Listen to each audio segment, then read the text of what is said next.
Gusto ko lang pong i-share sa inyo ang aking kwento tungkol sa aswang. Itago niyo na lamang po ako sa pangalang Anhiza.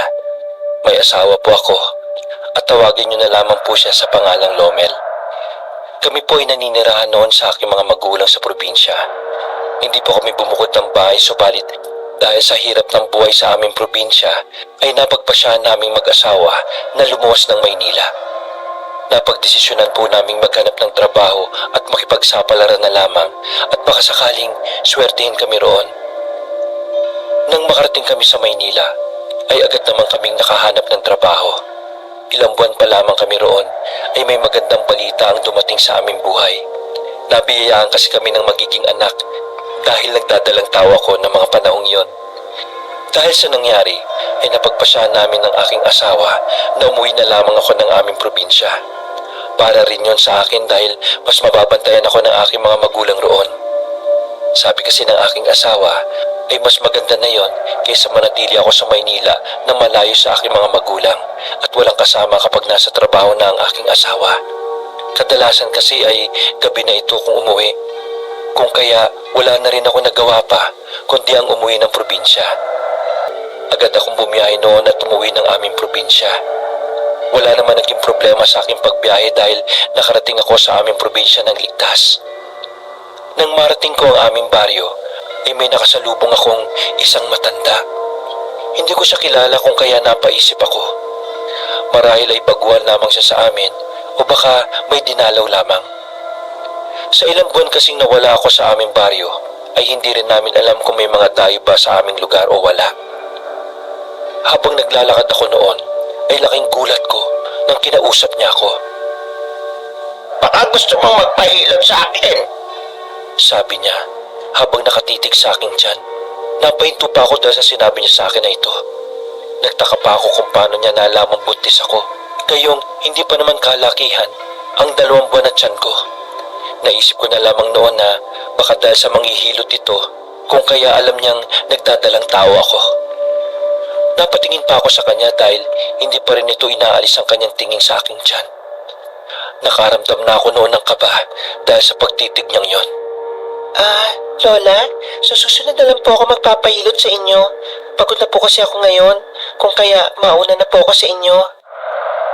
Yun na lamang ang aking sinabi at naglakad na ako palayo sa kanya. Mabuti na lamang at hindi na ako nito kinulit pa. Hindi na po ako lumingon pa sa matandang yon at naglakad na ng dire-diretso patungo sa aming bahay. Habang naglalakad ay kinakabahan pa ako dahil hindi maalis sa aking isipan ang mukha ng matandang nakasalubong ko.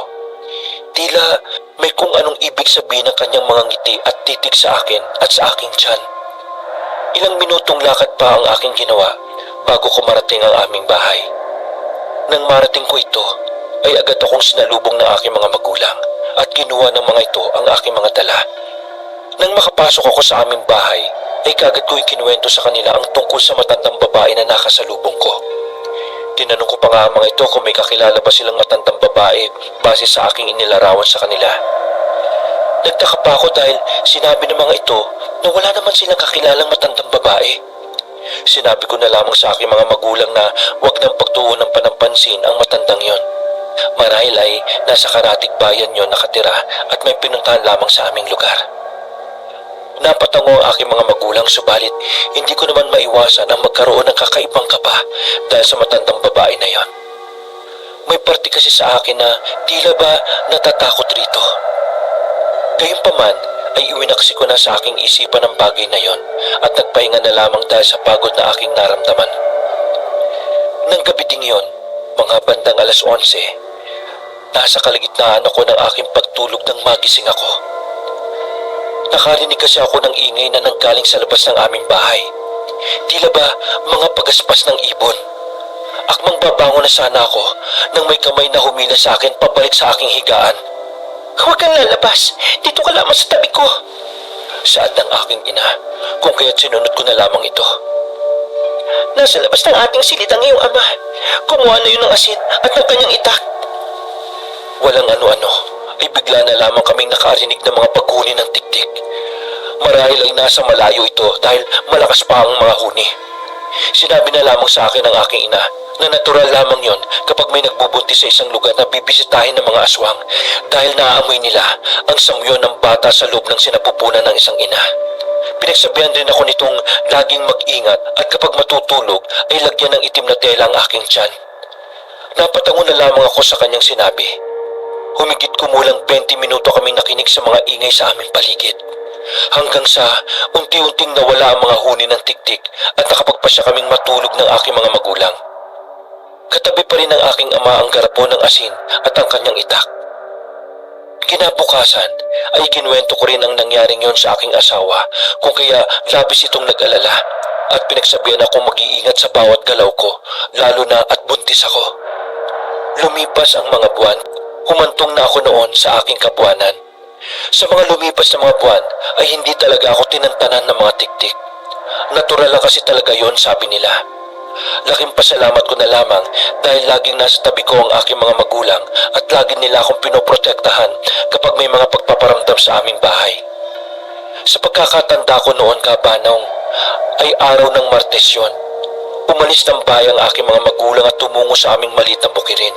Hindi na ako sumama dahil mahirap na sa akin na maglakad na malayo. Wala naman kasing dapat ipag-alala dahil umaga naman kung kaya ayos lang naman na maiwan ako.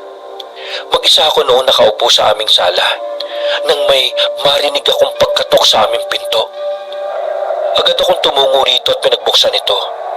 Nang tuluyan ko nang mabuksan ang aming pinto, ay nagulat ako sa aking nakita.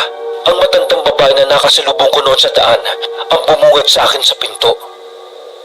Iha, hindi ba kabuanan mo na ngayong buwan? Ilutin na natin ang tiyan mo. Yun ang saad niya. Dahilan para mapatras ako. Hindi pa rin nagbabago ang kanyang mga titig sa aking tiyan maging ang kanyang pagngiti na tila ba nakakatakot. Humakbang naman ito papunta sa akin kung kaya napatras ulit ako. Ilutin na natin, Iha. Muling saad niya.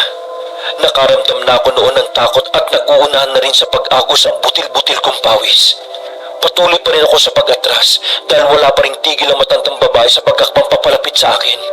Hanggang sa wala na akong maatrasan pa, napasandal na ako sa dingding ng aming sala. Napangisin naman ang matandang babae na noon ay hindi pa rin inaalis ang titig sa aking tiyan. Walang ano-ano ay umakma na itong hahawakan na sana ang aking lumulobong tiyan, subalit napatigil ito. Tita, anong ginagawa mo sa anak ko? Napatingin kagad ako sa aking ama na nasa pinto ng aming bahay. Agad na napatakbo ang aking ina sa akin at bahagyang itinulak ang matandang babae. Matalim ang tingin ito sa aking ina dahil sa ginawa sa kanya at nagpalipat-lipat ang tingin ng matandang babae sa aming tatlo. Maya-maya pa ay napangisi ito. Nakapatakot ang mukha nito nang magsimula itong humalakak na tila ba nawawala sa kanyang sariling katinuan.